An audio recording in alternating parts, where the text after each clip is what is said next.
Even as the Congress and the BJP was busy playing the blame game, Minister of State for Border Areas Development Siddiqui Ahmed blamed the Bodoland People's Front for the clashes. ये देखे वो लोग का जो public का जो report है वो लोग बोल रहा है कि इसमें बीपीएफ जड़ित है और बीपीएफ का लोग इसमें शामिल होके ये क्या है इलेक्शन का टाइम में वो लोग का साथ झगड़ा हुआ था और उसके बाद ये घटना हो गया. एक्चुअली इलेक्शन रिलेटेड बैलेंस है. अभी वो कम्युनिटी का ऊपर चला गया. Assam Chief Minister Tarun Gogoi has demanded an NIA probe into the clashes and said that those guilty would be apprehended. Meanwhile, KMSS workers staged a massive protest in Guwahati, spearheaded by its leader Akhil Gogoi.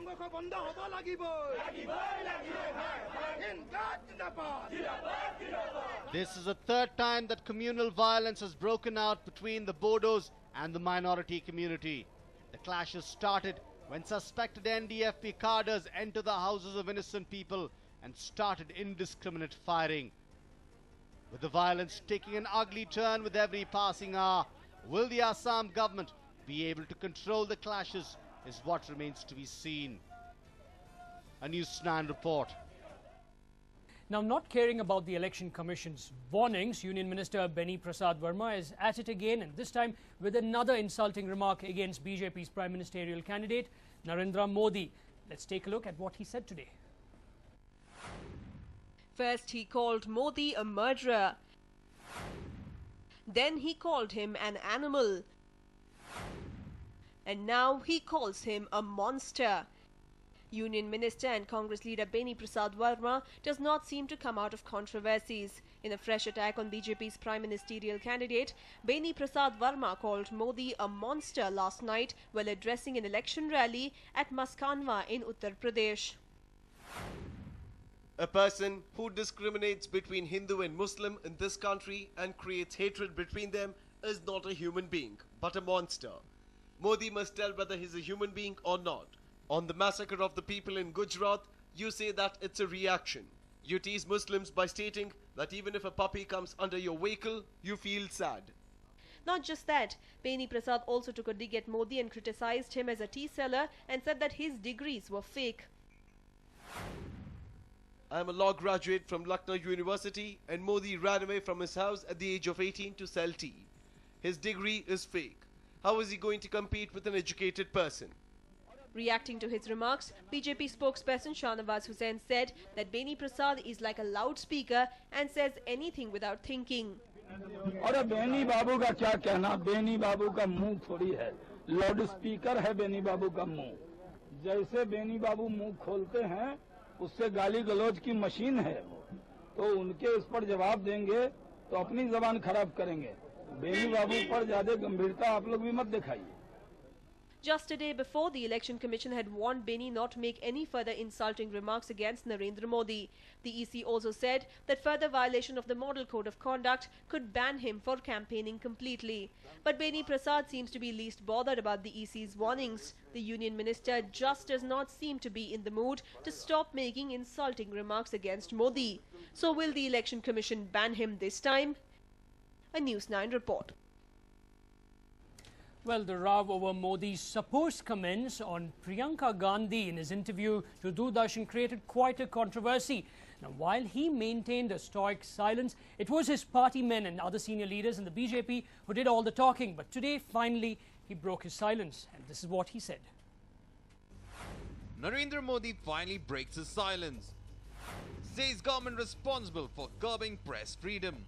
These statements of the BJP PM candidate came in the backdrop of the debate that has erupted over his supposed comments on Gandhi's scion Priyanka in an interview to the Doordarshan. On the occasion of World Press Freedom Day, Modi took the social networking site Twitter to express his sympathy with the press of the country. Modi's comment came as a reaction to Prasar Bharati's CEO's statement that said that the public broadcaster did not enjoy complete autonomy. Greetings to journalist friends on World Press Freedom Day. Free press is a democracy's cornerstone and must be preserved in letter and spirit. On days such as this, I feel very sad to see our national TV channel struggling to maintain its professional freedom. We have witnessed the horrors of emergency when freedom of press and freedom of expression was suppressed. It's a blot on our democracy. Modi's tweets came after Prasar Bharati CEO Jawahar Sarkar sent a letter to his board members saying a shadow of the government was always exerting control over the national public broadcaster. Sarkar had reportedly gone on to write that a young minister, presumably Manish Tiwari, had not given enough autonomy. Narendra Modi's comments spurred a series of other statements from his own partymen and the opposition. Senior BJP leader Venkaiah Naidu targeted the public broadcaster, giving it an alternative name, Prasar Bharati. He even claimed that DD has been visibly biased ahead of the elections in favor of the ruling Congress. Prasar Bharati CEO has written to the board that Prasar Bharati should be given more autonomy. Why now? Has he experienced any sort of suffocation and lack of freedom and autonomy? We have information that clear-cut political instructions were given to Prasar Bharati that Narendra Bhai should be blocked and all focus should be only on Rahul Gandhi and Sonia Gandhi. BJP leader Subramaniam Swamy took the salvo a level higher by blaming Priyanka for the deletions. He stated that IB minister would have not taken the decision independently and instead would have been prompted to take the call by the Gandhi scion. Prasar Bharati होते हुए भी हमारी दूरदर्शन को एक स्वाधीनता है नहीं और अब तो साफ हो गया है कि मंत्री के कहने पर वो एडिटिंग हुई और उसमें मंत्री भी वैसे मंत्री हैं जो अपने आप नहीं कर सकते और करेंगे नहीं और उनको कहा गया होगा किसने कहा होगा प्रियंका ने कहा होगा क्योंकि आजकल वही इस प्रकार से उटपटांग कामें करा रही है और बोल रही है. Meanwhile, the Congress tried to defend its stand with INB Minister Manish Tiwari asserting that the allegations against him were false as the Prasar Bharati did not come under his ministry. Of Prasar Bharati is guaranteed by an act of parliament. Prasar Bharati is a board-run organization and the Ministry of Information and Broadcasting has an arm's-length relationship with Prasar Bharati. All the concerns which have been raised with regard to professional autonomy, with regard to the relationship which Ministry of Information and Broadcasting has with Prasar Bharati, I think stands squarely answered by the rather long submission which I have made. Other Congress leaders too downplayed the incident by stating that the BJP was making a mountain out of a molehill.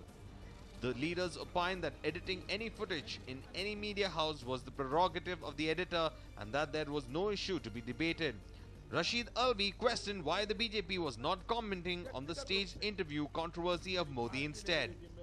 सभी channels edit करते हैं, सबके interviews edit करते हैं, उन्हें कितना दिखाना है कितना नहीं दिखाना वो अपने आप फैसला करते हैं और जो भारतीय जनता पार्टी इसको मुद्दा बनाने की कोशिश कर रही है, जो दूसरे चैनल्स हैं, जो आपके इंटरव्यूज स्क्रिप्टेड हैं, उनके बारे में आप क्यों नहीं बात करते?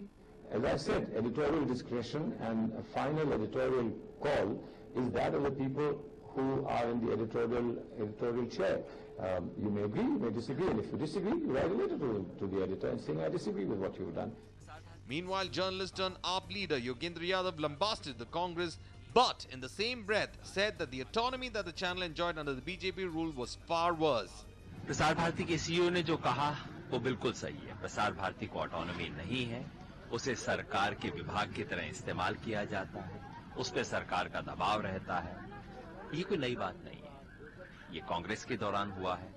और सच बात ये है कि जब बीजेपी के प्रमोद महाजन आईएनबी मिनिस्टर होते थे तब तो ये इससे भी ज्यादा बदतर स्थिति थी. तो बीजेपी हो सत्ता में या कांग्रेस हो, दोनों प्रसार भारती को ऑटोनॉमी देने के लिए तैयार नहीं है.